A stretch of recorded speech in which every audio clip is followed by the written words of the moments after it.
Hello बच्चों, हम लोग a प्लस बी के होल स्क्वायर की आइडेंटिटी यानी सर्व समीकरण का ज्योमेट्रिक वेरिफिकेशन देख चुके हैं।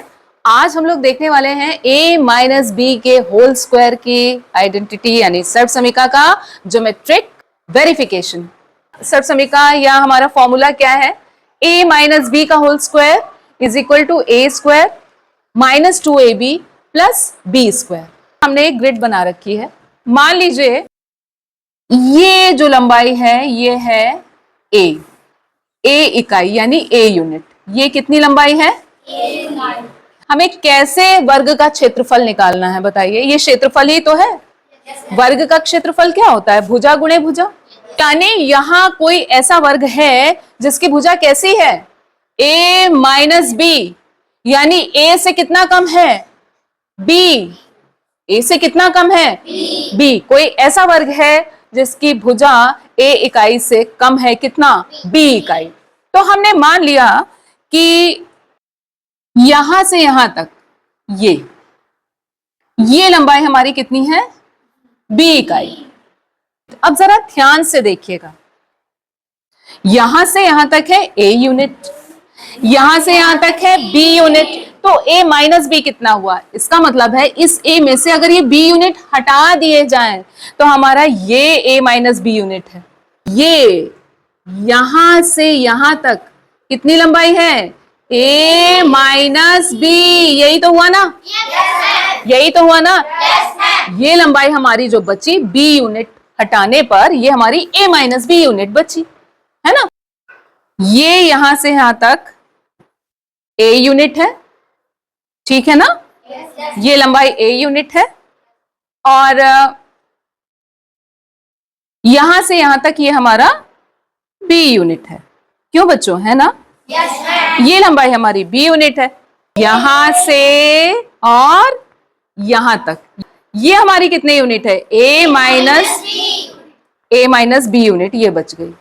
अब थोड़ा सा आप ध्यान दीजिएगा, हमारा a माइनस बी यूनिट वाला वर्ग कौन सा बन रहा है? a माइनस बी यहां से यहां तक है, a माइनस बी यहां से यहां तक है, हाँ कि ना?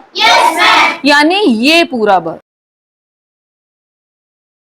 ये क्षेत्रफल होगा a माइनस बी का होल स्क्वायर। ये पूरा वर्ग है, ये पूरा वर्ग जिसकी भुजा a यूनिट है।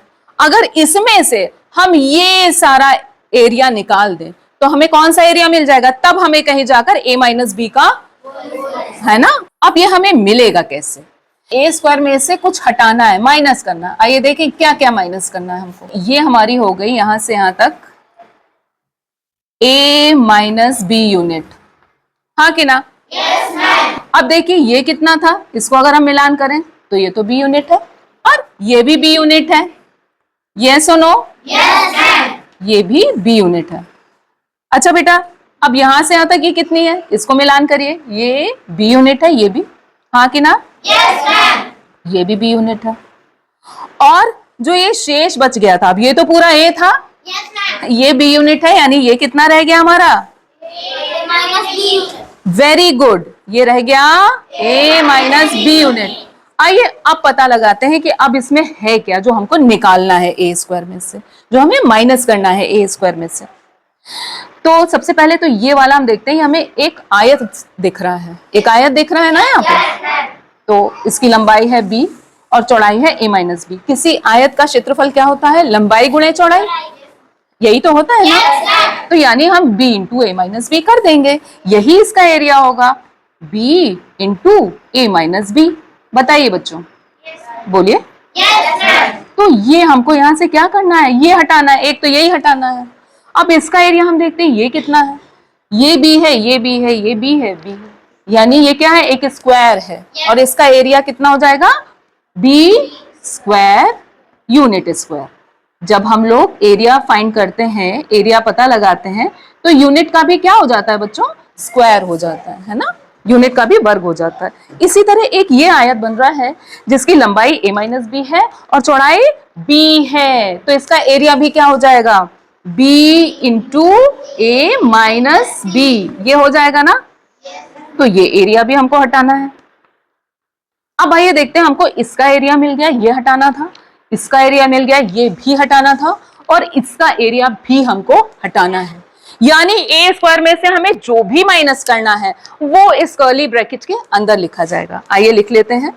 एक तो है बी स्क्वायर और दूसरा क्या हटाना है, 2 गुणे बी इंटू ए माइनस बी, क्योंकि एक बी इंटू ए माइनस बी ये है और दूसरा बी इंटू ए माइनस बी ये है ना। यानी 2 हो गए, 2 बी इंटू ए माइनस बी। एक है बी इंटू ए माइनस बी और दूसरे रेक्टेंगल का भी एरिया है बी इंटू ए माइनस बी का यूनिट स्क्वायर, यही तो है। अब अगर हम इसको सॉल्व करेंगे तो देखिए, जब हम इसको ओपन करेंगे ब्रैकेट्स को तो हमें मिलने क्या वाला है, ये b इंटू ए माइनस बी है, ये b इंटू ए माइनस बी, तो ये क्या हो गया प्लस 2b इंटू ए माइनस बी हुआ ना।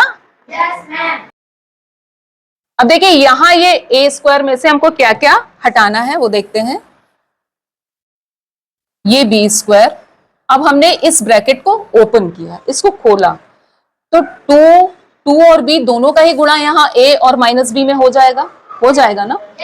तो 2b से जब a का गुणा हुआ तो 2ab आ गया, plus into minus minus 2b into b square, ये सुनो यही आया ना। अब देखिए यहाँ पे लाइक टर्म्स हैं, सजाती पद हैं, एक है प्लस बी स्क्वायर और एक है माइनस 2b स्क्वायर। अब क्या हो जाएंगे, क्योंकि दोनों के साइन जो हैं वो ऑपोजिट हैं, दोनों के चिन्ह विपरीत हैं, तो क्या हो जाएगा, ये जुड़ेंगे कि घटेंगे? वेरी गुड, ये माइनस हो जाएंगे, है ना। तो हम इनको माइनस कर देते हैं। अभी ए स्क्वायर माइनस, ये ब्रैकेट के अंदर ही चल रहा है सब, तो प्लस का 2ab आ गया और माइनस का 1b स्क्वायर बच गया। 2 में से 1 गया तो 1b स्क्वायर बच गया, 1 को हम लिखते नहीं है ना। तो अब क्या करना है, अब हमें फाइनली ये ब्रैकेट ओपन करना है। तो ओपन किया हमने, माइनस है, minus into plus minus 2ab minus into minus plus b square, यही है क्या आपका फॉर्मूला? देखिए सेम फॉर्मूला आ गया। क्या आया, a माइनस बी के होल स्क्वायर का formula a square minus 2ab plus b square. तो हमने किस तरह से समझा, ज्यामिति के माध्यम से, ज्योमेट्री के माध्यम से हमने एरिया फाइंड आउट किया ना, है ना। तो कहीं हमको आयत मिल रहा था, कहीं हमको ये देखिए आयत भी मिला, वर्ग भी मिला, इस तरह से हमने देखा एक बड़ा सा वर्ग जो है जिसकी भुजा a यूनिट है, उसमें से हम क्या क्या चीजें निकाल दें तो हमको ये फॉर्मूला मिल जाता है। ठीक है, समझ में आ गई बात? बिल्कुल अच्छे से समझ में आ गई। तो उम्मीद करते हैं a माइनस बी के होल स्क्वायर का ज्योमेट्रिक वेरिफिकेशन आपको बिल्कुल अच्छे से समझ में आ गया होगा, और अब सिर्फ रटने की जरूरत नहीं है, चीजों को समझना जरूरी है। Thank you so much.